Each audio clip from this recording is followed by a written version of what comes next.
Բարի երեկո, Ազատություն TV-ի ուղիղ եթերը լրատվական կենտրոնն է շարունակում, այս թողարկման ընթացքում դիտեք։ Մինչ ընդդիմությունն ահազանգ է հնչեցնում, Փաշինյանի թիմը փակագծեր է բացում, ուզում են Անկարայի եւ Բաքվի հետ սինխրոնացնել էլեկտրահամակարգը։ Այդ հարցով Հայաստանից Թուրքիա պատվիրակություն է մեկնել բանակցելու։ Մենք պատրաստ ենք այդ զարգացումներին։ Արշակ Սրբազանի կալանքի ժամկետը եւս 2 ամսով երկարաձգվեց։ Փաստաբանը մտադիր է բողոքարկել որոշումը։ Սրանով շարունակում է եկեղեցու դեմ ճնշումները։ Լուծումները ամենալավը կտա Սամվել Կարապետյանը, թե չէ։ Իզնից լավ այս վիճակից ոչ ոք չկարա երկիրը։ Ով ում հետ է ընտրական ճամփա ուզում գնալ։ Մահակ իշխանության ձեռքին, թե մեդիադաշտը կարգավորելու փորձ, վիճահարույց օրինագիծն ազգային ժողովի հանձնաժողովում դրական եզրակացություն ստացավ։ Ռուսաստանը կրկին հարվածում է ուկրաինական էներգահամակարգին, իսկ ՆԱՏՕ-ի գլխավոր քարտուղարը ելույթ է ունենում ուկրաինացի օրենսդիրների առջև։ Slava Ukraine.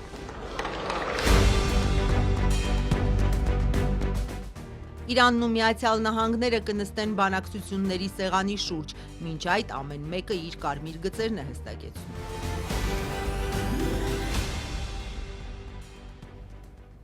Տարածքային կառավարման նախարարը այսօր նոր շտրիխ է ավելացրել վարչապետ Փաշինյանի մի քանի օր առաջվա հայտարարությանը, թե Հայաստանի եւ Ադրբեջանի էներգետիկ համակարգերը միանալու են իրար։ Դավիթ Խուդատյանը էլեկտրահամակարգերի սինխրոնացումից է խոսել, ոչ միայն Ադրբեջանի, այլև Թուրքիայի հետ։ Մինչ ընդդիմությունը այս ձեռնարկը խիստ վտանգավոր է համարում, Փաշինյանի թիմը այդ հեռանկարը իր առաջնահերթությունների շարքին է դասում։ Հայաստանի համար տեխնիկական որևէ խոչընդոտ չկա միանալու Ադրբեջանի ու մյուս հարևան երկրների էլեկտրահամակարգերին, պնդում է տարածքային կառավարման եւ ենթակառուցվածքների նախարարը։ Դավիթ Խուդատյանի խոսքով դա անելու համար հավելյալ ենթակառուցվածքներ պետք է կառուցվեն, ինչը ըստ նրա իրատեսական է, բայց թե որքան գումար կպահանջվի նոր ենթակառուցվածքների համար, արդյոք կառավարությունն արդեն նախնական հաշվարկներ ունի, այսօր հրավիրված ասուլիսի ընթացքում նախարարը չհստակեցրեց։ Տեխնիկապես հնարավոր է 4 հարևանների հետ էլ դա կատարել, այսինքն տեխնիկական խոչընդոտ որպես այդպեսին չկա։ Մնացած մասով հույս ունեմ զարգացումներ կլինեն եւ մենք պատրաստ ենք այդ զարգացումներին, իսկ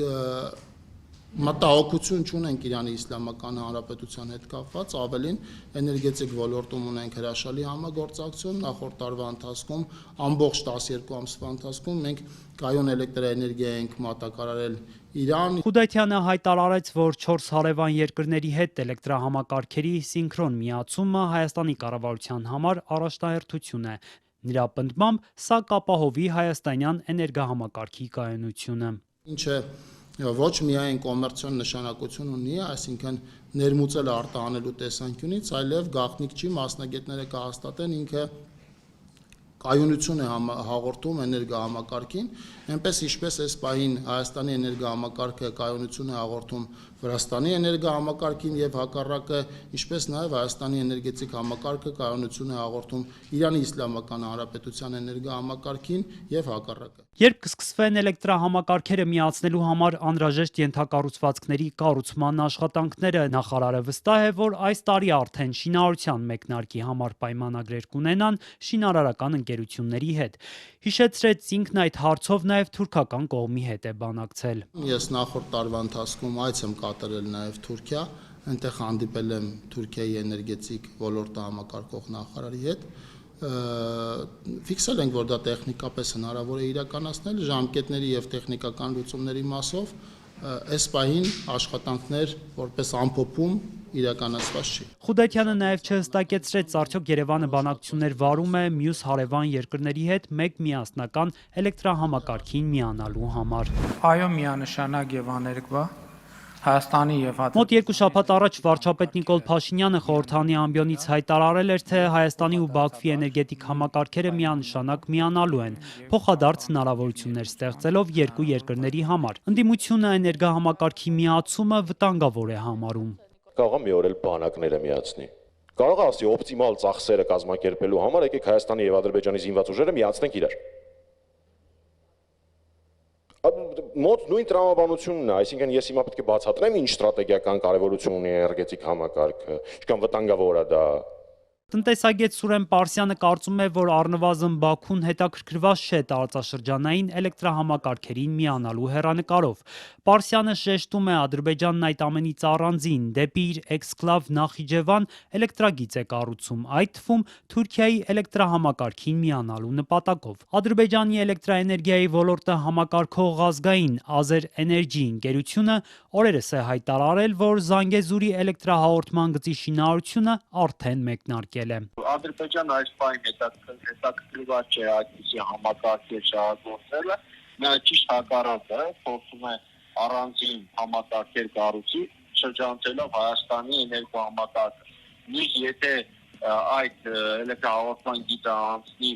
Մեղրի տարածքով 44 կիլոմետր ընդհանուր երկարությամբ, դա մեր էներգետիկ համակարգի մաս չի լինելու, ինքնավար մի օղակ է լինելու, որը կախված չի լինելու մեր ընդհանուր էներգետիկ համակարգի հետ։ Ըստ ադրբեջանական կողմի Զանգեզուրի էլեկտրահաղորդման գիծը Թուրքիա-Եվրոպա միջազգային էներգետիկ միջանցքի գործարկման նախագծի մաս է կազմում։ Համաձայն Azer-Energy նախաձեռնության շրջանակներում արդեն Նախիջևանից մինչև Թուրքիայի տարածք կկառուցվի 230 կիլոմետր երկարությամբ էլեկտրահաղորդման գիծ։ Իրոք պլանավորում են Հայաստանի երկարաժամկետ խաղաղություն կառուցել, ապա դա կարող է գնահատել Հայաստանի հետ եւ Հայաստանը օրինակ Նախիջևանին ավելի կարճ, ավելի քիչ ծախսերով եւ ավելի մատչելի գնով էլեկտրաէներգիա մատակարարը։ Նշեմ, որ Հայաստանի դեպքում առանձին էլեկտրաէներգիա արտադրության հնարավորություններ ավելի մատչելի են, քան Ադրբեջանի պարագայում։ Այստեղ խնդիրը կանգնելու Ադրբեջանը փորձում է որոշակի քաղաքական կապեր կամ որոշակի նաև քաղաքական ենթակառուցվածքներ ստեղծել արևելք կարևոր մասով։ Ադրբեջանական պետական ընկերությունը նաև հայտնել է, որ հաջորդ փուլում 44 կիլոմետրանոց հավելյալ գիծ է կառուցվելու, ինչպես նշել են Զանգեզուրի միջանցքի երկայնքով, որը ապագայում կկապվի Աղբենդ-Օրդուբադ էլեկտրահաղորդման գծի հետ։ Դատարանը այսօր 2 ամսով երկարաձգեց Արշակ arczepiskopos Խաչատրյանի կալանքը, փաստաբանը մտադիր է բողոքարկել։ Սրբազանի տեսակցությունները սահմանափակվել են, փաստաբան Արսեն Բաբայանի փոխանցմամբ Արշակ arczepiskoposին միայն քրոջ երեխաները կկարողանան այցելել։ Փաստաբանը որոշման հիմնավորումները դեռ չի ստացել, բայց վստահ է սրանով շարունակվում են եկեղեցու դեմ ճնշումները։ Իշխանություն եկեղեցի սուր հակասությունների ֆոնին իրավապահները նոր թափ հաղորդեցին 7 տարվա վաղեմության մի հաղորդման, որի արդյունքում Մայրաթորի դիվանապետը հայտնվեց ճաղերի հետևում։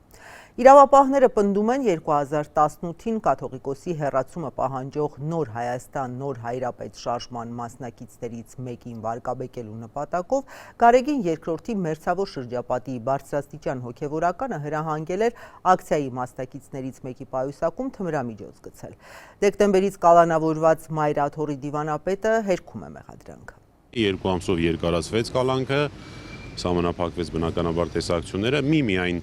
ուրախալի բան ունեմ ասելով, որի միջնորդությունը քրոջ երեխաներին տեսակցելու մասով բավարարվեց։ Միայն քրոջ երեխաները կարողանան այցելել։ Դե որոշում, գիտեք, չեմ ստացել որոշումը, ընդհանրապես հրապարակվեց որոշումը 2-3 ժամվա մեջ պատրաստ կլինի, կվերցնենք, կարդանք, տեսնենք ինչ են գրել։ Կլանակի հետ կապված պարզվեց։ Տեսեք, իրականում այս վարույթին, կալանքի երկարացման վարույթին դա չվերաբերվող հարց էր, բայց այնուամենայնիվ որ խոստացել էի կհարցնեմ, քննիչին հարցրեցի եւ ստացա նաեւ համաձայնություն, որ հայտնեմ այդ մասին։ Քննիչը կատեգորիկ հերքեց, ասեց նման բան չկա, ոչ մի ապացույց չի կորել իրական վարույթից։ Ասում եմ, ասեցի կարող եմ հայտնել լրատվամիջոցները հարցնում էին, ասեց այո, կարող եք, որտեղ այդտեղ խնդիր չկա։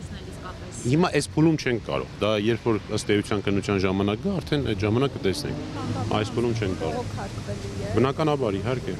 Իսկ ձեր կարծիքով, քանի որ նշվում է, որ որևէ հիմք չկա նրան կալանքի տակ պահելու, սրանով ինչ հարց է։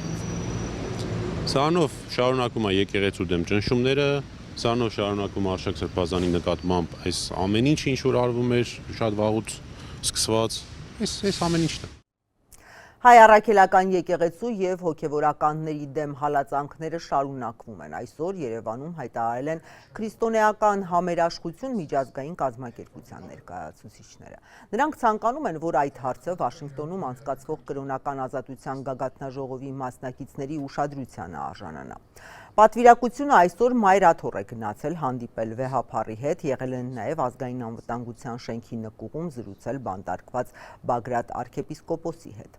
Նրանից նամակ ունեն ուղղված Միացյալ Նահանգների փոխնախագահին եւ նահանգներում անցկացվող վեհաժողովի մասնակիցներին։ I also urge the summit to put 3 requests to Vice President Vance. Կոչ եմ անում վեհաժողովին 3 խնդրանք փոխանցել փոխնախագահ Վենսին նրա Հայաստան ու Ադրբեջան այցին ընդառաջ։ Առաջինը Ադրբեջանի նախագահին ու Հայաստանի վարչապետին հստակ տեղեկացնել, որ Միացյալ Նահանգները չի հանդուրժի հայ առաքելական եկեղեցու դեմ շարունակական հալածանքները։ Երկրորդ առաջնորդներին հորդորել ազատ արձակել իրենց քաղբանտարկյալներին, մասնավորապես Բաքվում պահվող հայ պատանդներին եւ Հայաստանում բանտարկված 4 եկեղեցականներին ու նրանց կողմնակիցներին։ Վերջում Մայրաթոռը ներառել որպես երկխոսության գործընկեր հայ-ադրբեջանական խաղաղության գործընթացում։ To include the Mother See of the Holy Etchmiadzin as a dialogue partner in the Armenia-Azerbaijan peace process. Իշխանությունը ես հիշեցնեմ հերքում է ճնշումները, իր գործողությունները պնդում եկեղեցու բարենորոգմանն են ուղղված։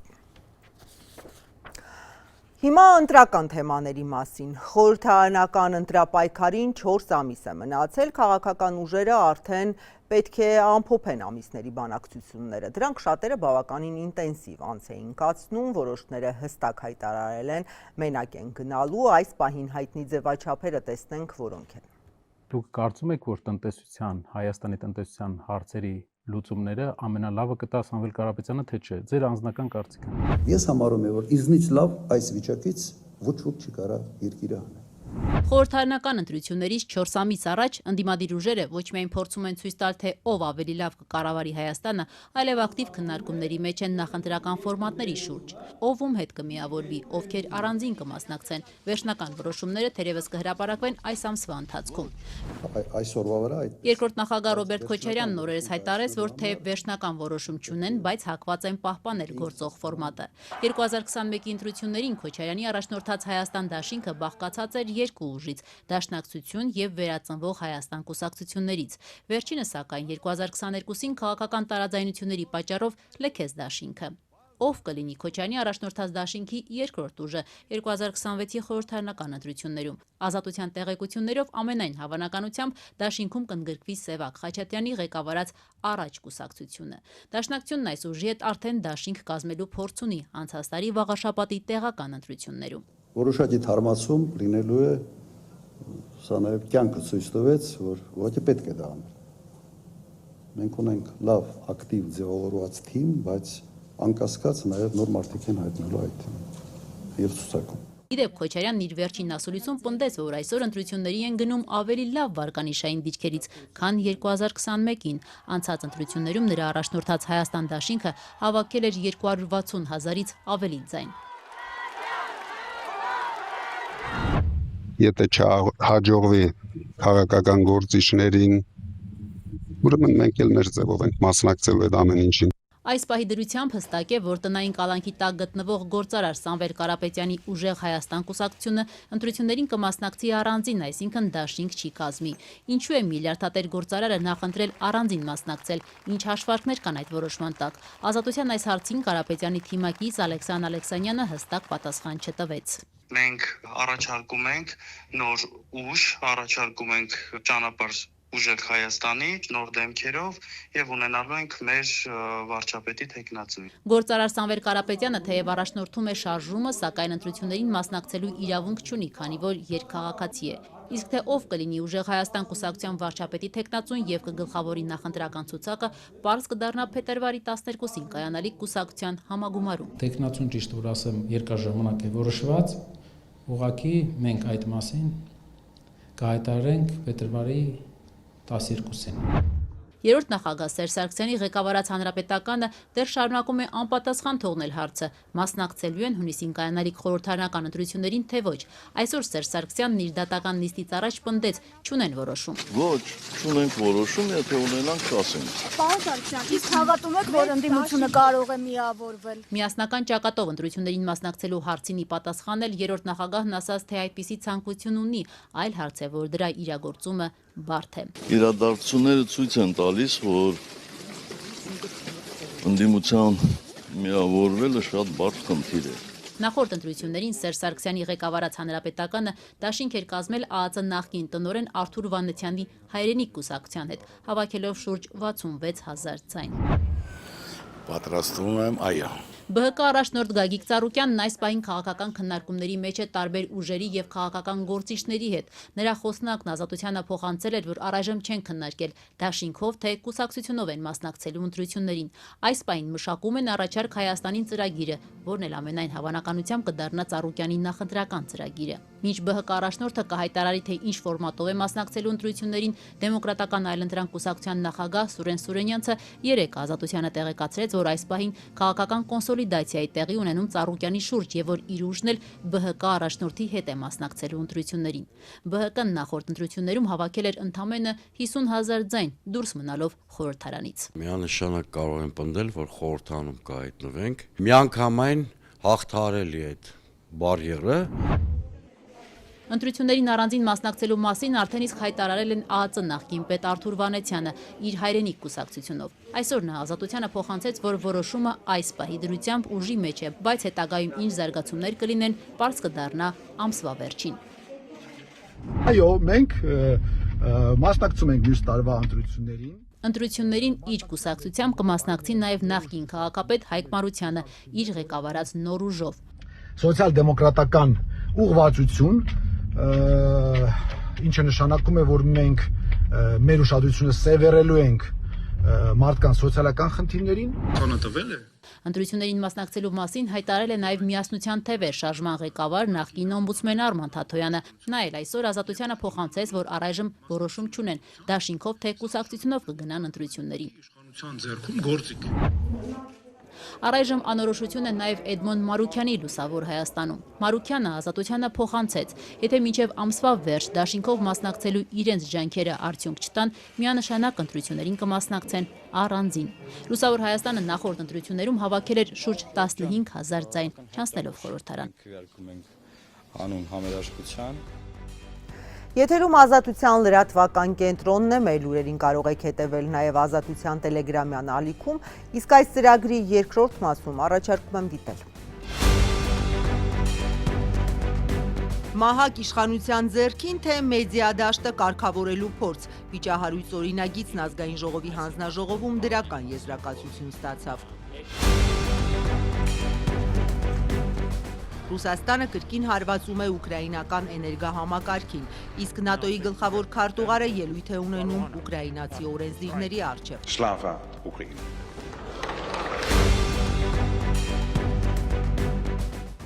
Իրանն ու Միացյալ Նահանգները կնստեն բանակցությունների սեղանի շուրջ, մինչ այդ ամեն մեկը իր կարմիր գծերն է հստակեցնում։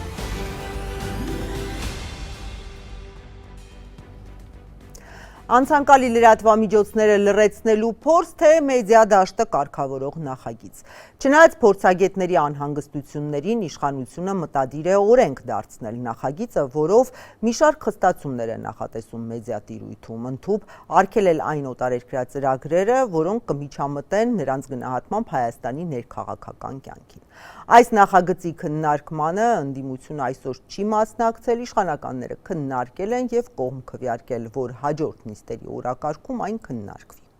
Օրենքն ընդունվելու դեպքում կարգելվեն տեսալսողական հաղորդումներում սահմանադրական կարգը բռնի տապալելու, պատերազմ քարոզելու նպատակ հետապնդող տեղեկատվության տարածումը,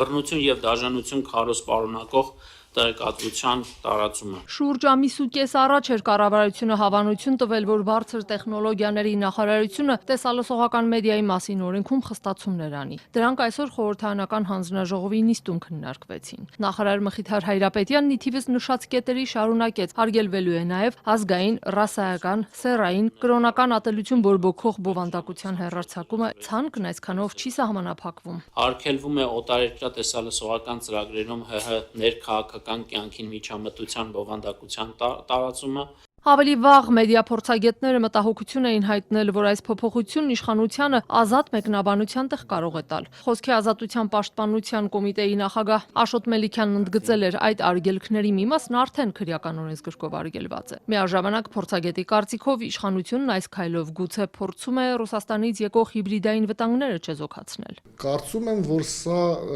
նախընտրական շրջանի համար լրացուցիչ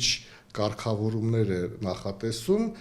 խստացնելու այդ իրավիճակը, իսկ ցանկացած խստացում, այս տիպի խստացում, իր մեջ ռիսկեր է պարունակում խոսքի ազատության տեսանկյունից, կարծիքների ազատ արտահայտման տեսանկյունից։ Երևանի մամուլի ակումբի նախագահ մեդիա փորձագետ Արթուր Պապյանն ավելի վաղ ազատության հետ զրույցում հիշեցրել էր ռուսաստանցի մեծահարուստ գործարար Սամվել Կարապետյանի հայտարարությունը, որից հետո նա իշխանության յուրացման կոչի հոդվածով հայտնվեց բանտում։ Ասում է, լեզվաբաններն ու հոգեբանները մինչև հիմա չեն կարողանում բացատրել, թե Կարապետյանի նշած մեր ձևովը ինչ է նշանակում։ Բայց ահա օրենքի ընդունումից հետո ըստ Պապյանի հեռուստատեսության եւ ռադիոյի հանձնաժողովի լիազորությունները կընդլայնվի ու հենց այս մարմինը միանգամից կորոշի ինչը փակել, ինչը ոչ։ Եթե խորանանք դուրս է գալիս, որ օրինակ Euronews-ը կամ CNN-ը հանկարծ Հայաստանի իշխանություններին ոչ հաճույք կոնտենտ տարածեն, կարող է հանձնաժողովը որոշել, որ արգելափակում է եւ նույնիսկ արխիվից հանվում է, ինչը շատ խնդրահարույց է ժողովրդավարության տեսանկյունից։ Այո, հասկանալի է, որ կամ ենթադրվում է կամ հավանաբար այդպես է ներկայացնում, որ սա ռուսաստանյան ալիքների դեմ է արվում կամ նույն ադրբեջանական։ Բայց եկեք հասկանանք, իրական Հայաստանում հեռարձակվում են ռուսաստանյան հեռուստաալիքներ, մենք այդ մասին մեդիա հանրությամբ հայտարարություն ենք տարածել, դա չի կարգավորվում այս օրենքով, որովհետև այդ ալիքները հեռարձակվում են միջպետական, պայմանավորվածությունների դաշտում է եւ եթե իշխանությունները ուզեին, դրանք կարող էին դադարեցնել, ինչին մենք նաեւ կոչ էինք արել ցանկացած պահի։ Բարձր տեխնոլոգիական արդյունաբերության նախարար Մխիթար Հայրապետյանը վստահեցնում է, խոսքը միայն օտարերկրյա հաղորդումների մասին է։ Եթե դրանցում Հայաստանի ներքաղաքական կյանքին միջամտելու դեպքեր լինեն, հաղորդումը կդադարեցվի։ Սիրով առաջարկում ենք, որ հայաստանյան հեռուստաալիքները շարունակեն միջամտել Հայաստանի ներքաղաքական կյանքին անխնա քննադատական գնահատականներ հնչեցնելով արդարացի, ոչ այնքան արդարացի, իշխանության համար հաճելի կամ ոչ այնքան հաճելի։ Իշխանական падգամավորներից մեկը հետաքրքրվեց, իսկ ինչպես է որոշվելու, թե որ բովանդակությունն է համարվելու միջամտություն, նախարարն օրինակներ բերեց։ Հայաստանի Հանրապետության ներքաղաքական կյանքին միջամտող հեռուստաբովանդակություն համարվի այն տեղեկատվական, վերլուծական կամ քարոզչական բնույթի հաղորդումը, որը ուղղակի կամ անուղղակի կերպով նպատակ ունի ազդել ներքաղաքական կյանքի գործընթացների վրա, այդ թվում պետական իշխանության ձևավորման, ընտրությունների կամ հանրաքվեների, քաղաքական կուսակցությունների կամ շարժումների գործունեության, հանրային կարծիքի ձևավորման ներքին քաղաքական հարցերի վերաբերյալ։ Հաջորդ կետով ստեղծվում, ֆինանսավորում կամ խմբագրվում է օտար պետության, օտար պետական մարմնի կամ դրանց հետ փոխկապակցված կազմակերպության կողմից եւ չի հանդիսանում չեզոք տեղեկատվության փոխանցում, այլ պարունակում է քաղաքական դիրքորոշման քարոզ, կոչեր, գործողության կամ դիմադրության, պետական ինստիտուտների լեգիտիմության խաթարում, կոնկրետ քաղաքական ուժի կամ գործչի աջակցություն կամ վարկաբեկում։ Потеря Армении вот это гигантская проблема. Կրեմլի հայտնի քարոզիչներից Վլադիմիր Սոլովյովի օրինակն էլ իշխանական падգամավոր Թագուհի Ղազարյանն ու հեռուստատեսության եւ ռադիոյի հանձնաժողովի նախագահ Տիգրան Հակոբյանը բերեցին։ Վերջինս իր հեղինակային երեկոն Վլադիմիր Սոլովյովի հետ հաղորդման ընթացքում դարձյալ Հայաստանին էր անդրադարձել, խոսելով, ինչպես ինքն էր ձևակերպել Հայաստանում եւս Ուկրաինայի օրինակով հատուկ ռազմական գործողություն սկսելու անհրաժեշտությունից։ Սոլովյովի այս խոսքերը բռնության կոչեր են, ասաց Տիգրան Հակոբյանը։ Եթե նույն Սոլովյովը ողջուներ ընդդիմության քայլը, որ ուզում է մասնակցի ընտրություններին, որը Ռուսաստանի հետ ուզում է պայմանագիր կնքի, որևէ այնտեղ բռնության կոչ չկա, դա ողջույն է այն քաղաքական ուժի, որը իրենց կարծիքով, տանում է իրենց օրակարգ։ Սոլովյովը արգելված է հանրային մուլտիպլեքսում, որտեղ Սոլովյովը ոչ միայն RTR, այսինքն ռուսական պետական հեռուստաալիքում է ելույթ ունենա, այլ նաև Ռոսիա 24 քարոզչական ալիքով, որի արգելքը որի հանդեպ որևէ կարգավորում նախարարությունը չունի եւ չունենք մենք։ Այս փոփոխություններով մենք ստանում ենք այդ իրավունքը, որպեսզի մշտադարձենք եւ իրավասու լինենք արգելել, կասեցնել, միջև ինչ-որ բաներ շտկել։ Խորհրդանի կրթության եւ գիտության հանձնաժողովը կողմ քվեարկեց նախագծին, այն կմտնի լիագումար նիստերի օրակարգ։ Ընդդիմությունն ի դեպ նիստին ներկա չէր։ Այլ թեմաների մասին Հովիկ Աղազարյանին քաղաքացիական պայմանագրից հեռացնելու մտադրություն ունեցող նախկին թիմակիցներն անցած տարի պնդում էին, նա իրենց ներքին քննարկումներից պետական անվտանգության առնչվող արտահոսքեր է կազմակերպել։ Թեման քննարկվեց, վարչապետի մակարդակով քննադատվեց, գործառույթվեց։ Այսօր Աղազարյանը հայտարարում է ենթադրյալ գաղտնի տեղեկություններ հրապարակելու գործով 1 տարվա ընթացքում իրեն իրավապահները չեն էլ փորձել հանդիպել։ Պատգամավորը իր բացատրությունը ունի, դա իր նկատմամբ հաշվեհարդար է համարում մի բանի վարչապետի հորդորով մանդատը վայր չդնելու համար։ Ենթադրյալ պետական գաղտնի տեղեկություններ հրապարակելու գործով պատգամավոր Աղազարյանին երբևէ հարցաքննության կանչել են։ Իսկ ոչ մի անգամ այդ գործով չեն կանչել։ Վարչապետ Փաշինյանն ու նրա թիմակիցները 2024-ին հայտարարում էին, թե Հովիկ Աղազարյանը պետությանը վնաս հասցնող գաղտնի տեղեկություններ է հրապարակել։ Փաշինյանը ազգային ժողովի ամբիոնից հավաստիացնում էր, Աղազարյանին առնչվող ուրիշ գործի շրջանակում նրա հեռախոսը առգրավված իրավապահները բացահայտել են պետական անվտանգության այդ սպառնալիքները, անգամ հակահետախուզական սպառնալիքներ ու զեկուցել իրեն։ Եվ անկախ մարմինը օրենքով սահմանված կարգով համապատասխան բոլոր ընթացակարգերը եւ թույլտվությունը ունենալով, բոլորովին ուրիշ գործով քննչական հանձնարարական է տվել մեկ այլ մարմնի,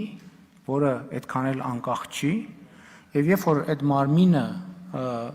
այդ քննչական հանձնարարականը կատարելու ընթացքում բախվել է կամ հանդիպել է տեղեկությունների, որոնք իրենց մեջ պարունակում են պետական անվտանգության սպառնալիքներ, այդ թվում հակահետախուզական սպառնալիքներ եւ բնականաբար այդ պարագայում այդ մարմինը պարտավոր էր իր գործառույթների շրջանակում կատարել աշխատանք,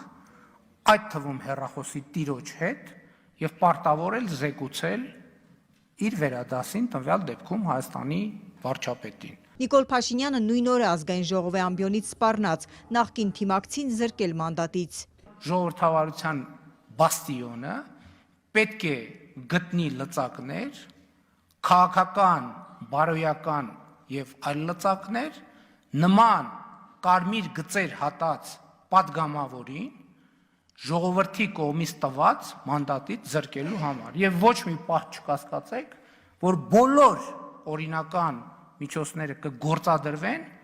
այդ նպատակին հասնելու համար։ Գործադիրի ղեկավարի ելույթից հետո հակակոռուպցիոն կոմիտեն քրեական վարույթ հարուցեց պետական գաղտնի տեղեկություններ հրապարակելու հոդվածով։ Այս գործի 1 տարին լրանում է, ինչ են պարզել քննիչները։ Հայաստանի անվտանգությանը սպառնացող այդ ինչ գաղտնի տեղեկությունների արտահոսք էր կազմակերպել պատգամավորը։ Կոմիտեից հրաժարվում են մեր հարցերին պատասխանել, պատճառաբանում, թե տվյալները հրապարակման ենթակա չեն, իսկ գործի քննությունը շարունակվում է։ Ամենօրյա ռեժիմով եք տեսնում վարչապետի նման կեսվածք, անպագորգոր բաները հայտարարում, հետո թե ինչ կլինի, արդեն դա արդեն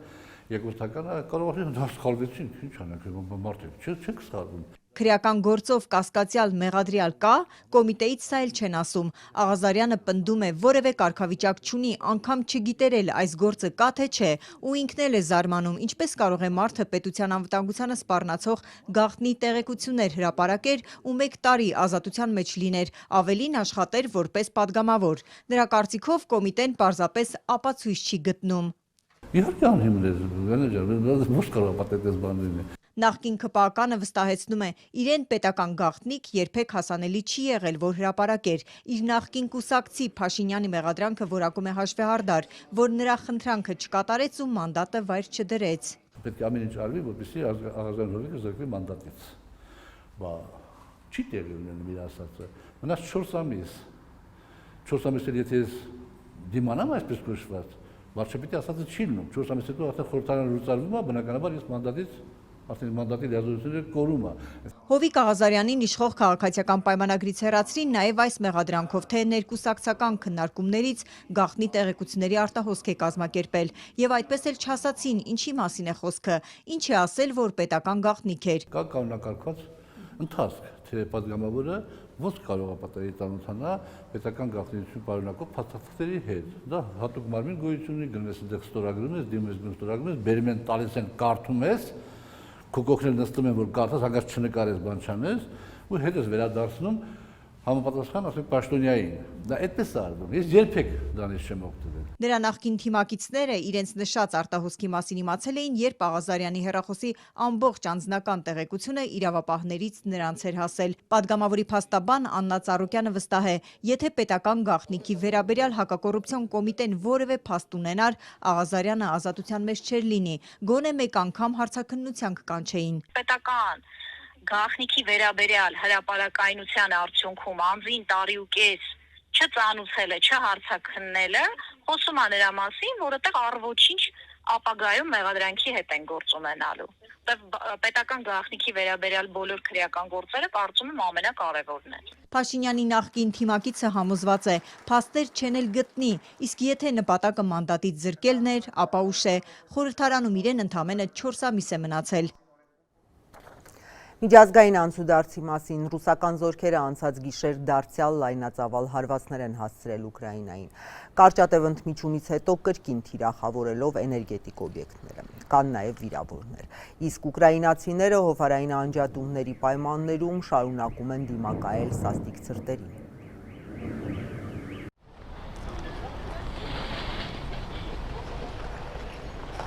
Նրանք շարունակ ասում են էներգետիկ հրադադար, ուր է այդ հրադադարը։ Սկզբում ասում էին, որ այն կտևի 1 շաբաթ, հետո 3 օր, եւ հիմա խնդրեմ շատ ուժեղ հարվածեցին, ինչ պետք է անեն մարդիկ հիմա, որտեղ պիտի ապրեն։ Հույս միշտ կա, բոլորը հույս ունեն, որ գուցե իրավիճակը կբարելավվի, որ պատերազմը կավարտվի, բայց ոչ, ինչպես տեսնում ենք, տեսանելի ապագայում նման բան չկա։ Ռուսներն օգտագործում են այս եղանակը խաղաղ բնակիչներին ահաբեկելու համար։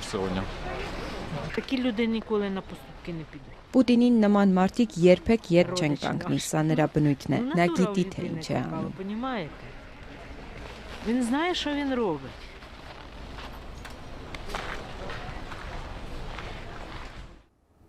Այսօր առավոտյան Կիև ժամանած ՆԱՏՕ-ի գլխավոր քարտուղարը Գերագույն ռադայում ունեցած ելույթում հայտարարել է, որ Ռուսաստանի զանգվածային հարձակումը ցույց է տալիս, որ նրանք հավատարիմ չեն խաղաղությանը։ Միացյալ Նահանգների նախագահը հունվարի վերջին հայտարարել էր, թե Պուտինը համաձայնել է 1 շաբաթ չկրակել Կիևի եւ Ուկրաինայի այլ քաղաքների վրա, նա անձամբ էր խնդրել պատճառաբանելով սաստիկ ցուրտը։ Ամեն օր մենք շարունակում ենք մեր սերտ երկխոսությունն, այդ թվում ՆԱՏՕ-Ուկրաինա խորհրդի շրջանակում։ Ամեն օր մենք աջակցում, զինում եւ պատրաստում ենք Ուկրաինայի զինված ուժերին, որպեսզի դուք կարողանաք պաշտպանվել այսօր եւ զսպել ցանկացած ապագա ագրեսիա։ ՆԱՏՕ-ի հրամանատարությունը Գերմանիայում համակարգում է ռազմական օգնության եւ ուսուցման մատակարարումները եւ աշխատում է Ուկրաինայի հետ, որպեսզի դաշնակիցները հստակ իմանան, ինչի կարիք ունի Ուկրաինան, որպեսզի կարողանան տրամադրել համապատասխան աջակցություն։ Անվտանգության երաշխիքներն ամուր են եւ սա վճռորոշ է, քանի որ մենք գիտենք, որ այս սարսափելի պատերազմին վերջ տնելու համար համաձայնության հասնելը կպահանջի դժվար որոշումներ։ Ուկրաինան պետք է լիակատար վստահություն ունենա, որ ինչ զոհաբերություններ արել է, քանի կյանքեր է կորցրել, ինչ ավերածություններ է կրել, կրկնվելու վտանգի տակ չի լինի։ Դուք պետք է իմանաք, որ այս խաղաղությունը կլինի տևական, ոչ թե այն պատճառով, որ փաստաթղթեր են ստորագրվել, այլ որովհետեւ կա իրական ուժ այն պաշտպանելու համար։ You rightly do not want another Budapest memorandum or a Minsk agreement.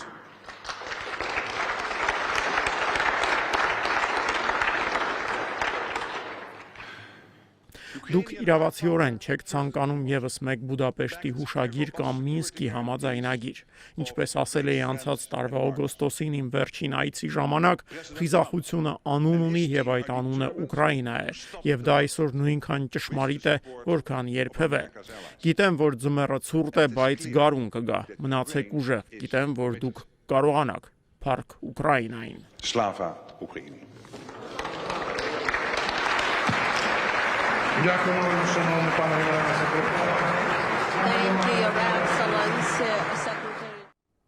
Միացյալ Նահանգներն ու Իրանը կնստեն բանակցությունների սեղանի շուրջ առաջիկա օրերին այս հանդիպումից առաջ թե Վաշինգտոնը, թե Թեհրանը իրենց կարմիր գծերն են բարձրաձայնել։ Առաջինը միջուկային ծրագրից հրաժարում է պահանջում, երկրորդը սպառնալիքների դադարեցում։ Արդյոք Իրանին մոտեցած ամերիկյան նավերը գործի կանցնեն, այլ կերպ ասած Միացյալ Նահանգները կհարվածի Իրանին, թե բանակցությունները արդյունք կտան։ Սա է հիմա գլխավոր հարցը։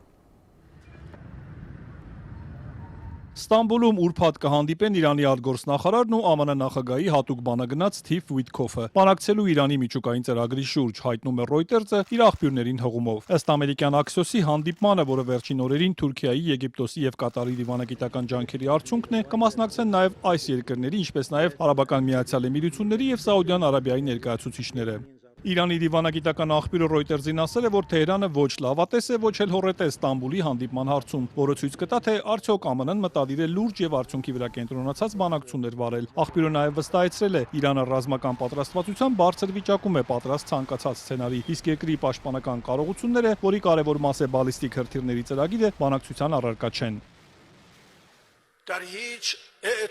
Ավելի վաղ Իրանի նախագահն էր արտգործնախարար Աբբաս Արաղչիին հանձնարարել, որ ուսումնասիրի միջուկային ծրագրի շուրջ Միացյալ Նահանգների հետ բանակցություններ սկսելու հնարավորությունը։ Մասուդ Փեզեշկյանը սոցցանցում գրել է, որ դրանք պետք է անցկացվեն երկրի պետական շահերը պաշտպանելու շրջանակում։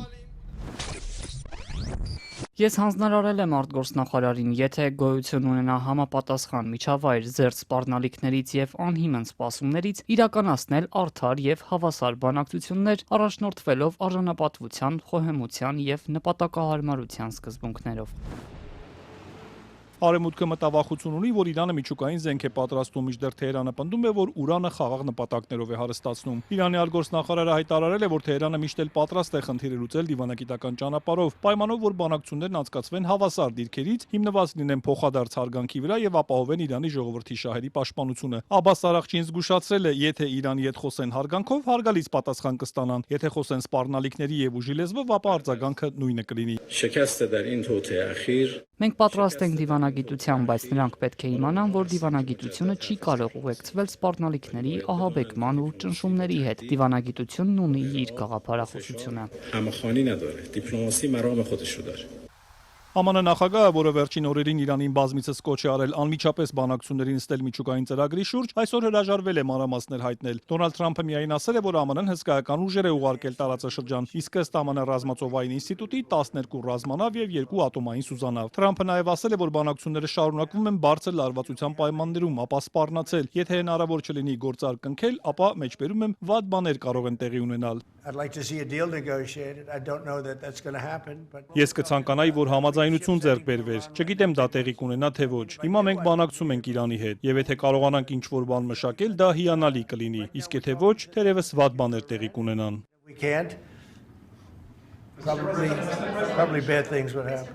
Մինչ տեղի կունենան ամերիկա-իրանական բանակցությունները, արբանյակային լուսանկարներից պարզ է դառնում, որ անցած տարվա ամերիկյան հարվածների թիրախ դարձած Սպահանի եւ Նաթանզի միջուկային օբյեկտներում վերջերս կարծես վերանորոգման աշխատանքներ են կատարվել։ Ըստ Վաշինգտոնում գործող Գիտության եւ միջազգային անվտանգության ինստիտուտի, Սպահանի օբյեկտի թունելների մուտքերի վրա շինարարական աշխատանքները կարող են վկայել, որ Իրանը ռազմական լրացուցիչ հարվածների է պատրաստվում, ինչպես դա նկատվել էր անցած տարի ԱՄՆ հարվածներից առաջ։ Դա նաեւ կարող է վկայել այլ օբյեկտներից ակտիվների տեղափոխման մասին։ Իրանական աղբյուրները հայտնել են, որ Թեհրանը կարող է իր բարձր հարստացված ուրանն արտասահման ուղարկել եւ դադարեցնել հարստացումը համաձայնագրի շրջանակում, որով նաեւ պետք է վերացվեն տնտեսական պատժամիջոցները։ Թեհրանը երեք սակայն հերքել է դա։ Ու մինչ Ստամբուլում սպասվում է ԱՄՆ-Իրան հանդիպումը, Կատարի արտգործնախարարության խոսնակ Մաջեդ Ալանսարին հայտարարել է, որ տարածաշրջանի երկրները վերջին օրերին լուրջ ջանքեր են գործադրել այս հանդիպման եւ Իրանի շուրջ լարվածությունը թույլատնելու համար։ Կարող եմ վստահեցնել, մենք համագործակցում ենք բոլոր հարևանների եւ բարեկամ պետությունների հետ։ Կարծում եմ, բոլորս տարածաշրջանում հենց հիմա անհրաժեշտ շփումներ ենք ունենում, համոզվելու, որ դրական դեր ենք խաղում այս հարցում։ Արաբական Միացյալ Էմիրությունների նախագահի խորհրդականն էլ հայտարարել է, որ Մերձավոր Արևելքն արդեն բազմաթիվ աղետալի բախումներ է տեսել եւ ԱՄՆ-ի ու Իրանի միջև եւս մեկ բախման կարիք չունի։ Անվար Գարգաշի խոսքով Թեհրանն իր միջուկային ծրագրի շուրջ պետք է համաձայնության հասնի Վաշինգտոնի հետ, որպեսզի դա տարածաշրջանում անկայունության աղբյուր չդառնա։ Սրանք էին թողարկման թեմաները, ես ձեզ հրաժեշտ եմ տալիս ազատություն.am կայքում լրահոսը անընդհատ թարմացվում է, սոցցանցերի մեր էջերում նույնպես հետևեք, հաջողություն։